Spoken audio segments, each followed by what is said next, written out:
I stared at the bill. Plain paper. Black ink. No emotion. Just numbers and a due date. Like I was some tenant who'd overstayed her welcome. Sonia adjusted the sleeves on her blouse. Like she'd done something brave. Keaton didn't even look at me. His eyes were still on his phone. I watched his thumb scroll while the silence in the room thickened. "Mom," he said, glancing up briefly, "you should probably pay. It's fair. Fair. After everything. After raising him through night shifts and layoffs. Scraped knees and court dates. After selling my wedding ring to keep his first business loan afloat." I didn't say any of that.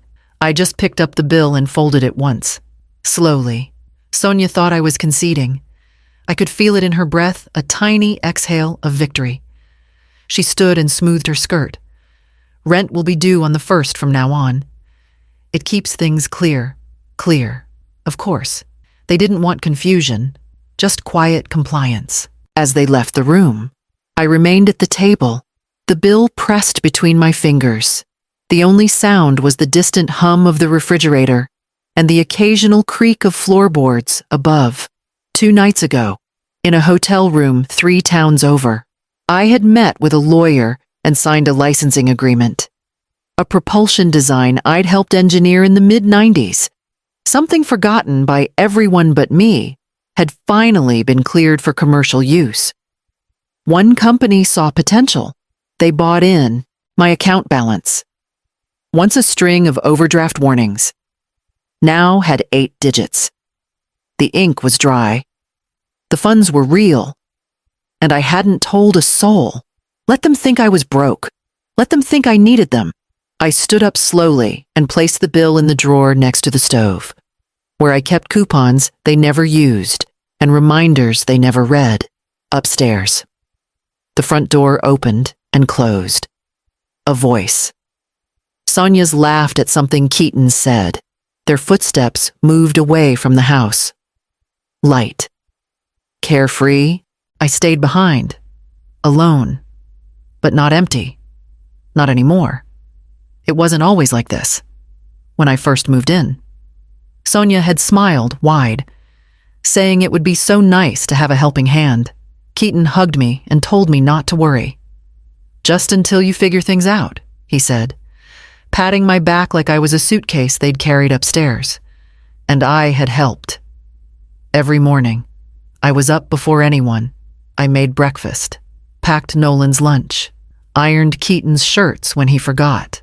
I kept the sink empty, the counters clean, the freezer stocked with ready meals for their late nights. I filled in the cracks no one else saw. At first, Sonia said thank you.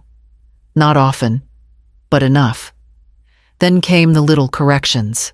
"Velmira, I just reorganized the pantry. Can you leave the cans as they are?" Followed by, "Oh, we're having friends over tonight, so maybe just hang out downstairs."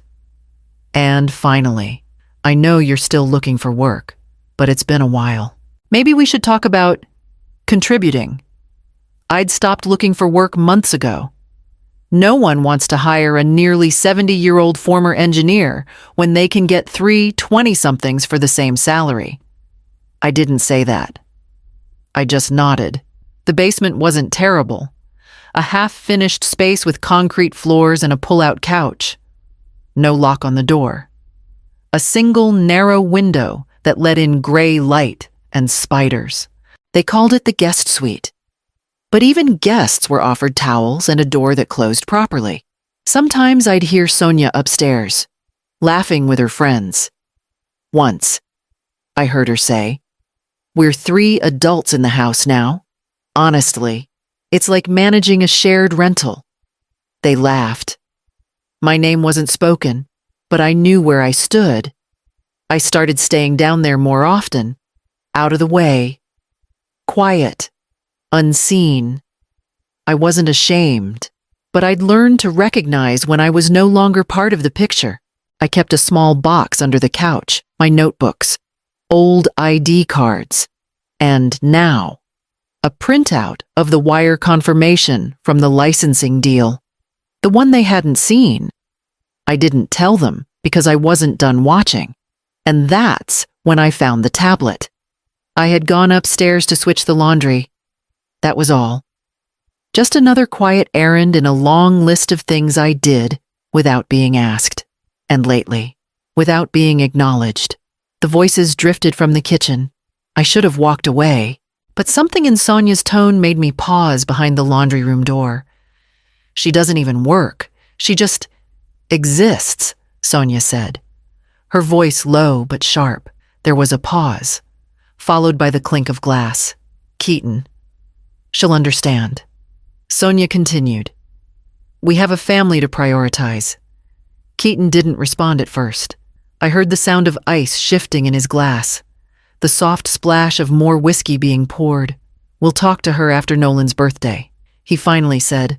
My fingers curled around the edge of a towel. They spoke like I wasn't a person, just a delay. Something to be scheduled and dealt with. Like a roof repair.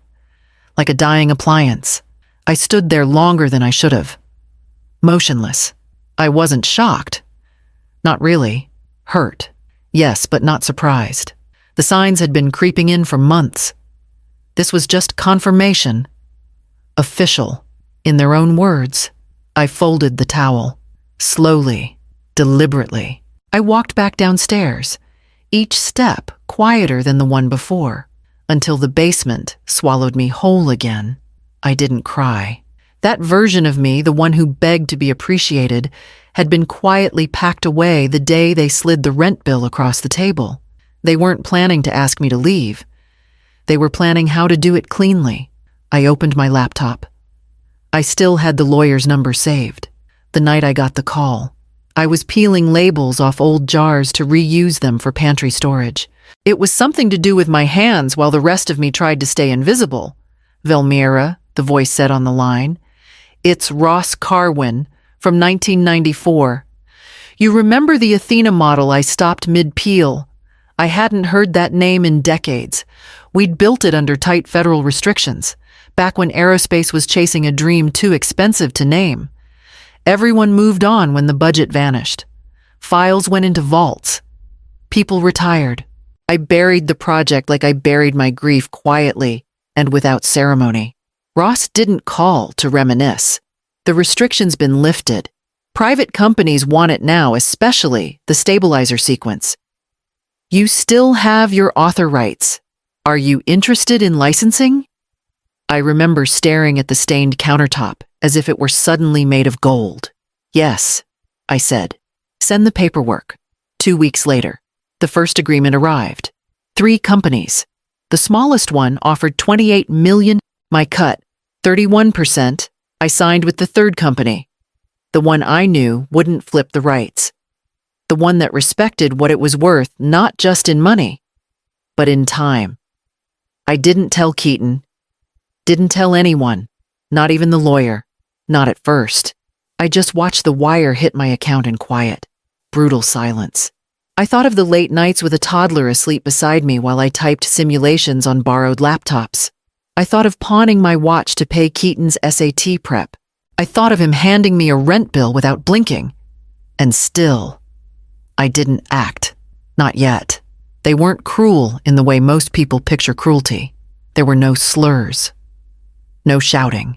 Just a steady drip of decisions made without me, about how I'd be better off in a smaller space, how Nolan shouldn't have to tiptoe around her presence. Their plan was unfolding. Mine was already done. The company I licensed with, I'd used a trust to receive the money, a trust that now owned one more thing, this house. I didn't mean to look, but the screen was already on. And Sonia had left the tablet unlocked again. They always assumed I wasn't interested in their devices, like I belonged to some generation that couldn't swipe right or read a thread. They didn't know I'd written part of the control logic used in early flight systems long before either of them had ever held a smartphone. The messages were clear, not cruel in tone, but calculated in every word. We can rent the basement after we get her to leave. $200 a month at least. We'll say it's better for her health, stairs are too much. Maybe frame it as a safety thing. Keaton's response came within minutes. Let's get it in writing. Start with a list of concerns utilities. Noise.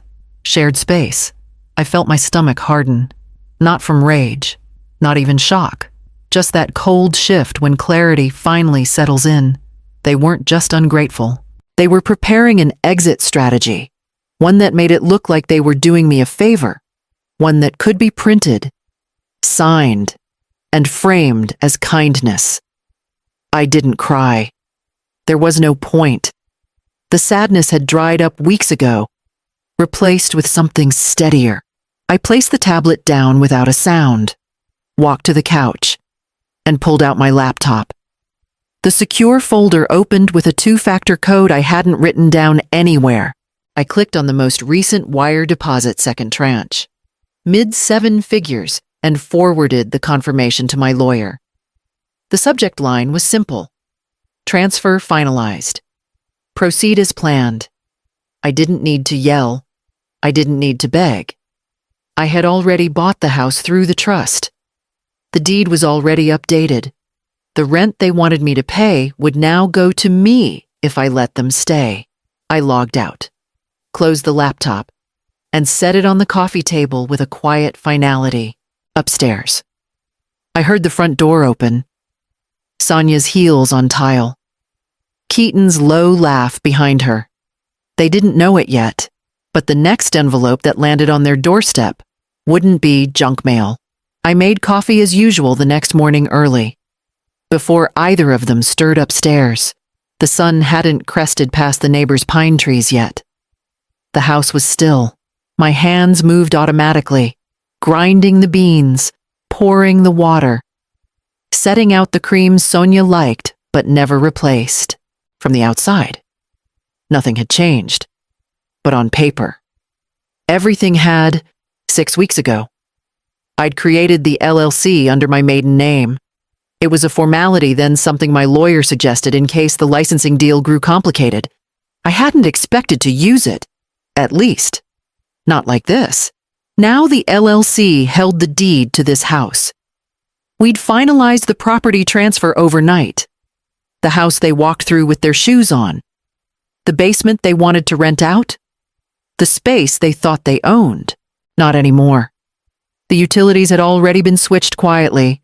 Over the past month, water, electric, gas, all transitioned gradually, unnoticed, wrapped in routine emails and online forms they never reviewed closely. I stood at the sink folding Nolan's soccer jersey, freshly dried. He had a game tomorrow. I'd still be there. I always was. When I heard footsteps upstairs, I didn't flinch. I tucked the folded jersey into the laundry basket and moved on to towels. They ate breakfast like nothing had changed. Keaton skimmed emails. Sonia scrolled a recipe blog, muttering something about dinner guests next week. The envelope would arrive by noon. Not from me, from the property manager acting on behalf of the LLC. A formal lease termination notice. 30 days. No drama. No anger. Just legal precision. They wouldn't connect the dots right away.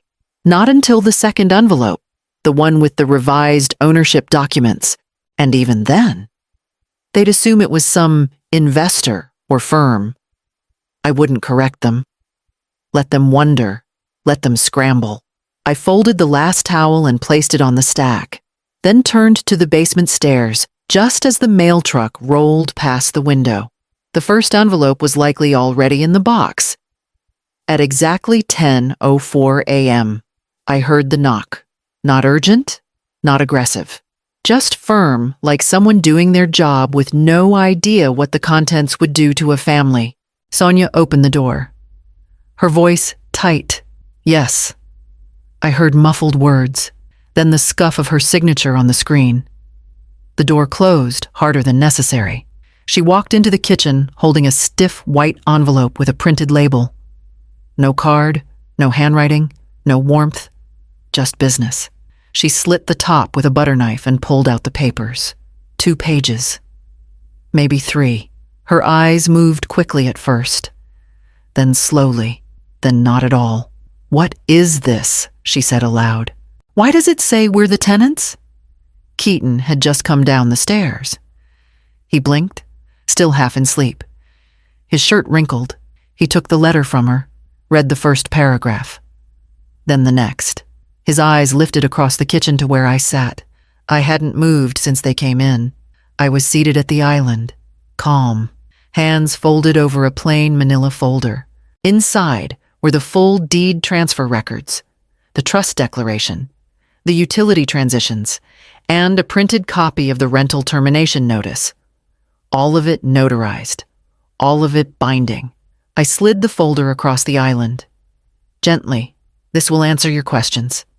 I said, start packing. You have 30 days. Sonia stared at me, her mouth slightly open. Like her brain hadn't caught up to her mouth, Keaton said nothing. Not a word. They didn't yell, not yet, but the silence cracked something invisible in the room. I stood and walked to the dishwasher, opened it, and began unloading cups. Let the moment stretch. Let them feel how small they suddenly were. Sonia stepped back like the floor had shifted beneath her. Keaton set the letter down. This is a joke. Right? No, I said, my back to them. This is a decision. You've made yours. I've made mine. Behind me. They both stood frozen. I closed the dishwasher gently, turned, and walked back toward the stairs. Upstairs. Nolan's bedroom door creaked open. The knock came just after 10. Soft? Uncertain? Not like him. Not like the boy I raised who used to storm down the hallway. Too loud for his own good. I opened the basement door. He stood there in the dim hallway light. One hand on the railing, the other holding a small cardboard box. He didn't look angry. He looked tired, smaller than I remembered. He started, then stopped. He shifted his weight. Eyes low. You could have told me. I waited a beat, then met his eyes. Calm and steady. You could have stopped them. He didn't argue. Not even a flinch. He nodded once. Slowly. The way someone does when they know the damage is already done. I didn't know it had gotten that far, he said, barely above a whisper. I tilted my head. Didn't you? There was no heat in my voice. Just clarity. He didn't reply. I saw the messages. I added, you knew. You chose not to see. Still, he didn't defend himself. That silence, the first honest thing between us in months. He crouched down and placed the box at my feet. I found these in the attic. Thought you'd want them. I knelt and lifted the lid. A stack of photo albums. Loose prints. My handwriting on the corners of faded snapshots. Keaton with a scraped knee. A birthday cake I'd made from a borrowed cookbook. A picture of me holding him in a hospital room. Younger than Nolan is now. They were going to throw them out, he murmured. Sonia said they were taking up space. I didn't ask who they were. He didn't clarify. He stood up and rubbed the back of his neck. I'm sorry, Mom. I nodded. You're not the only one who'll have to live with the choice you made. His mouth twitched like he wanted to say more, but didn't. He just stepped back, turned, and climbed the stairs without another word. I brought the box inside, placed it on the bed, and opened the first album. Down the hallway. I heard Nolan's door close gently. They left on a Wednesday. No shouting, no dramatic scene. Just a slow shuffle of boxes and a moving van parked at the curb, longer than it needed to be. Sonia avoided eye contact. Keaton kept his head down. Nolan waved once from the back seat of the car. I waved back. He was the only one I didn't blame. When the door closed behind them for the last time, I stood in the entryway for a while. The house was still. Dust hung in the morning light. A dented shelf leaned near the hallway wall, and the guest room carpet was stained with something that hadn't come out despite all my scrubbing. Upstairs. One window still had a faded sticker peeling at the corners. It read, Home in curling font. I let it stay. That afternoon, I changed the locks. Quiet clicks, new keys, clean start. The next day, I painted the front door a soft copper red, something that felt like mine. The neighbors waved as they passed. I waved back. Finally, I didn't touch their bank account. The trust I'd created held no claim on their savings. That wasn't my style. I wasn't interested in stripping them down. But Nolan's college fund, that was different. They hadn't contributed in over a year, despite promising otherwise. I'd been the one making quiet deposits every month, even when I was laid off, even when they handed me that rent bill like it was a reasonable request. So I moved it, legally, cleanly, into a new trust, one with clear conditions.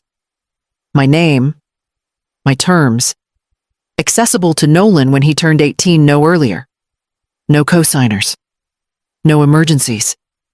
The lawyer said it was airtight, I said. Good. I didn't tell them. I didn't need to. Let them wonder when the old account ran dry. Let them realize, too late, that the person they dismissed was the one quietly funding their future. That night, I sat in the basement, no longer a guest room, and finally opened the folder with my original patent diagrams. I had one more meeting scheduled in the morning. I wrote it late, long after the last light in the house had dimmed. It wasn't for them to read. Not really. It was for me. I folded the thick paper once, then again, and slid it into the same drawer that held the licensing agreement neatly clipped. Quietly powerful, and the small yellow note I'd written on a napkin the night I received the second deposit value doesn't vanish. It gets buried. The letter said this: I loved you. I gave everything I could. You didn't have to love me back, but you didn't have to use me. You didn't have to turn my presence into a burden. I wasn't asking to be worshipped. I was asking to be seen. And you looked away. I never sealed it. Never signed it. Some truths are heavier unsigned. Life didn't turn poetic after they left. I didn't suddenly walk barefoot through morning dew or take up painting. I just kept going. I planted a small herb box by the kitchen window. Started attending community science nights at the library. I had one more licensing conversation with a firm out of Denver. We signed the preliminary papers last Thursday. I didn't tell anyone. 2 months passed quietly. Then one afternoon, Nolan showed up with a half-eaten granola bar and a grin full of teeth too big for his face. He hugged me hard, like kids do when they forget they're not supposed to anymore. We made lemonade. He pulled a letter from his backpack. Confused? Grandma, why is my name on this thing from the bank? I took it gently. It was a trust update notice. Routine. I smiled. It just means they know who you are. He looked at it again. Am I supposed to do something? I shook my head. Not yet. He ran off to the backyard with a soccer ball. The letter fluttered slightly in my hand before I folded it back into its envelope. I didn't explain. Not today. Some truths aren't just told. They're inherited.